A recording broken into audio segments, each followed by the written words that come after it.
Morning!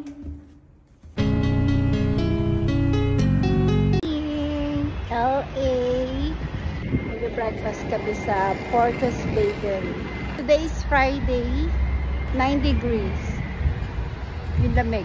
Pero nakaganto lang ako. Kaya, maaraw. Sabi, ang sikat daw sa Porto's Bakery, yung potato balls and yung cheese rolls. So, itatry ko. Gumagawa ko ng cheese rolls. Tingnan ko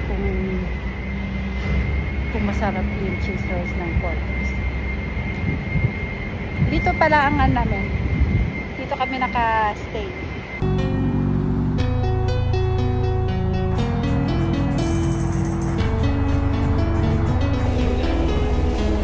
Early morning. Ganito ang pila sa Porto. Ganitong oras, ang haba ng pila. Mukhang masarap nga para pilahan ng ganito. Tingnan natin kung kasing sarap ng Liam's. Para Liam's Delight. Bida-bida. Laging binibida. Masarap ang Liam's Delight.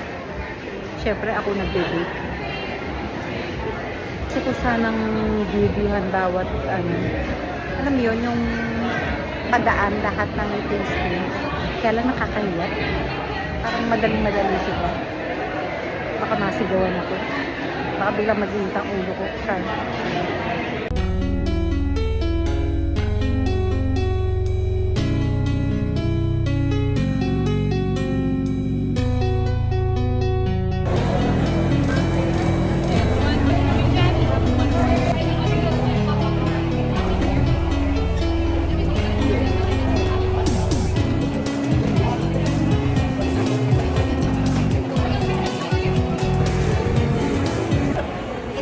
Mamalaki nilang Porto's Bakery. Sikat to sa LA. Matitikman ko na. Ang sikat daw dito, itong ang cheese roll. Hindi ko alam cheese roll, pero ang texture niya parang otap, na parang croissant na ano. Kasi matigas. Yun, try natin yung lasa.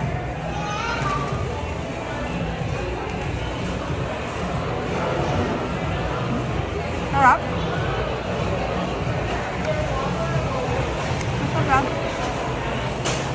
Crispy.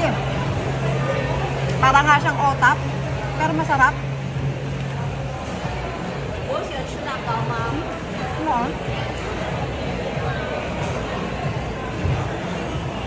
Ma-cheese. Ang sarap ng cheese sa loob. Sarap ka. Ito naman, ham and cheese croissant. Croissant. Nasa Paris ba ako para magagalong croissant? Tingnan natin. Oh, cheese ba to? Or egg? Ham and egg cheese? Nakalimutan ko na kung ano yung order ko. Tingnan ko nga. Egg! Omelette, ham and cheese.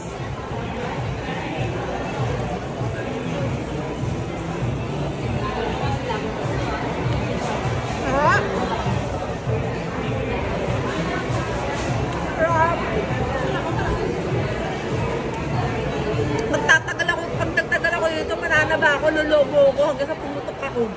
Ang sarap.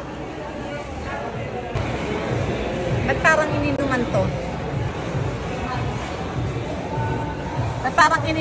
to. Hindi naman. Macchiato.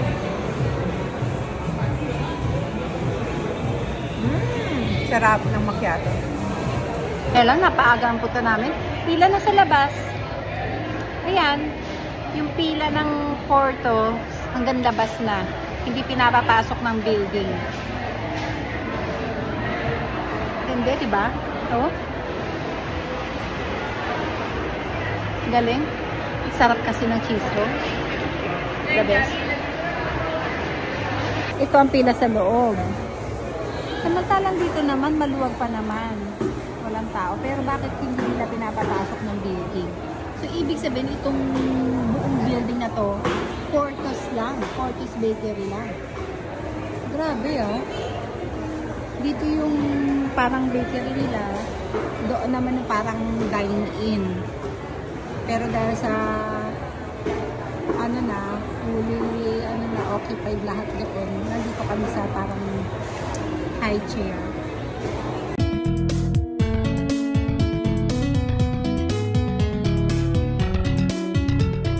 O, diba? Ang haba na naman ng pila. Yan. Yan tayo. Yan. Pila. O, diba? Hindi pa basta napapasok kasi ayaw nilang maging crowded sa loob. Tapos, meron silang order online. May timing yung pick up. So, hindi ka pwedeng pumasok nang wala pa yung time ng pick up.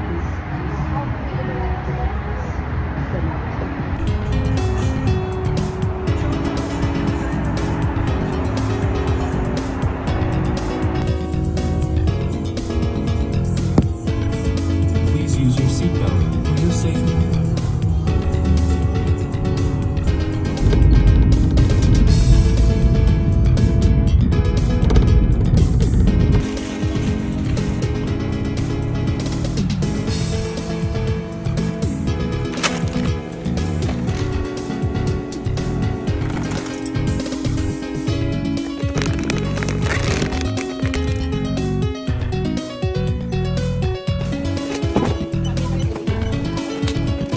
Costco, parang SNR sa Pilipinas. Hindi ka member at gusto mong bayaran yung binili mo, wala, hindi ka makakabili. Yun lang yun. Diba? Ang gulo ng ano. So, yun nga. Para siyang SNR, meron din pagkain. Ayan. Ang tatak niya ay Kirkland. So, akala ko, pwedeng i-credit card. Nabayaran ko tuloy ng cash kasi nga kung gagamitin ko credit card ko hindi allowed dahil nga hindi ako member ng Costco dito. So ang nagbayad si Dayan, so kailangan ko bayaran sa kanya ng cash. Ganun. Ayan pa naman lahat. Kumusta naman?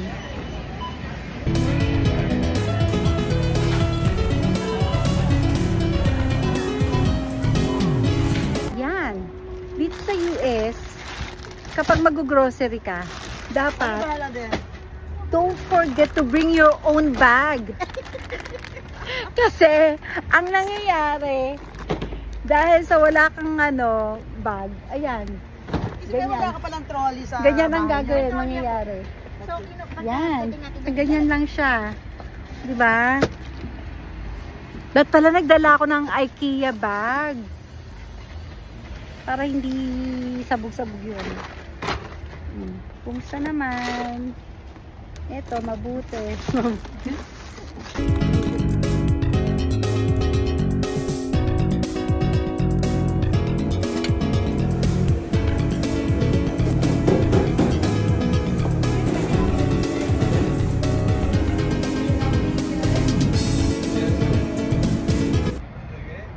Sabi, masarap daw ang food dito. American Chinese food from the wok.